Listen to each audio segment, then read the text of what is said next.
अस्सलाम वालेकुम व्यूवर्स, मैं हूं शहज़ाद पाकिस्तान स्क्वाश चैनल के साथ। इस बार ये चैनल मैं इंशाल्लाह पाकिस्तानियों के लिए स्पोर्ट्स के मतलब लेकर आ रहा हूं, जिसमें मैं स्पेशली स्क्वाश के मतलब सारी मालूमात आप लोगों को बताऊंगा।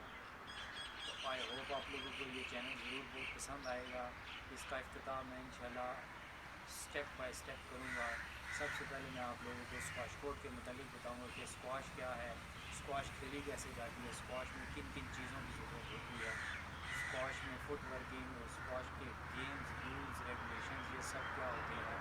तो इंशाल्लाह मुझे याद रखिएगा, मैं हूँ शहज़ाद पाकिस्तान स्क्वाश चैनल के साथ। तो देखते रहिएगा।